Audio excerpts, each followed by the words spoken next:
Hey folks, RKBA for life here, and just wanted to discuss a certain topic which I think needs to be covered, but due to the reasons you'll soon find out in this video, probably won't be, at least by a lot of folks. Hopefully this video will change that.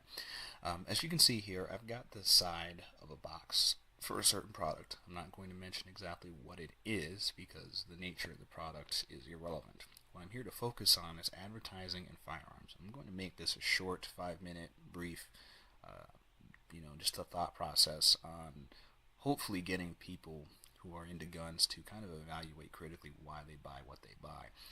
I'm a business major here at this college, and I happened to take a class. I took a class recently where we had some discussions about the statistics of why people buy the products that they buy, and the conclusions drawn were that most folks will emotionally identify with a product first and then decide afterward, based on whatever facts they can conjure or determine, to justify their emotional bias to the product later.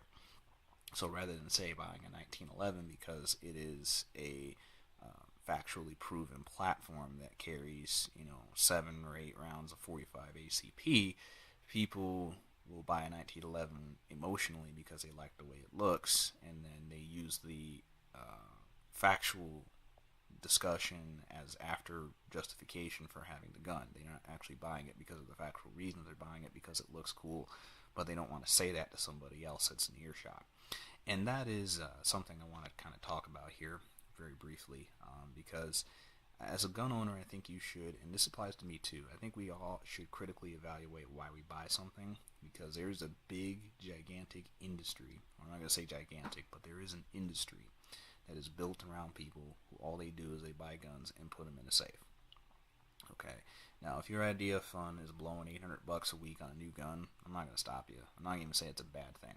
But don't tell me that you need a certain expensive handgun to defend your home, or defend yourself, or to save your life when there are piles of police reports of people who have drawn basic, affordable handguns like High Points, 380 Walthers. Well, Walthers aren't really that inexpensive, but 380 is like, I guess what's a good example? Bursa is a good example. Inexpensive handguns, and they've used them to defend themselves in their homes. And expensive shotguns, even that too, to defend their homes and themselves, and they did so quite ably. So, if it's your idea of fun to spend a lot of money on a gun, go for it.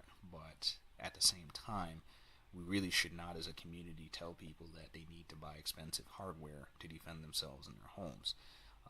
And we really shouldn't be trying to say, well, if you don't have an HK or a SIG or a 1911 that's made by a certain company or over a certain dollar amount, that you're just carrying junk. I mean, we really shouldn't put that suggestion in people's heads, because let's look at this logically. In terms of need, you might only need 2 handguns.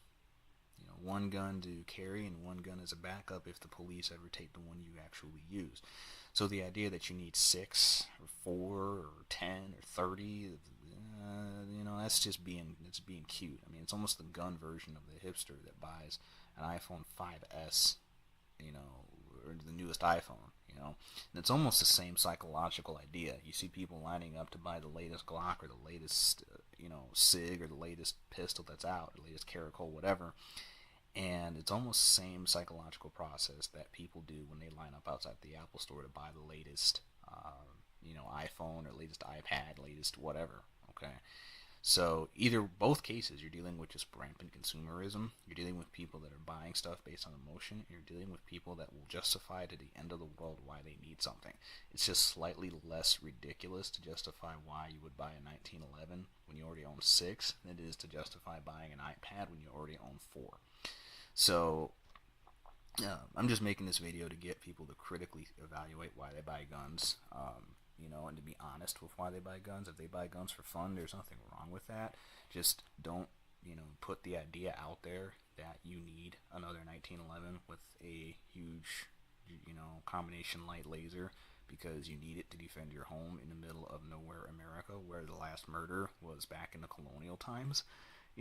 Just let's be realistic about why we buy what we buy and how we buy what we buy, so that when we go to the range, we have the right mindset to improve ourselves as shooters instead of bringing a baggage load of BS and hubris and advertising and just, consumerist mentality to the range, because that benefits no one.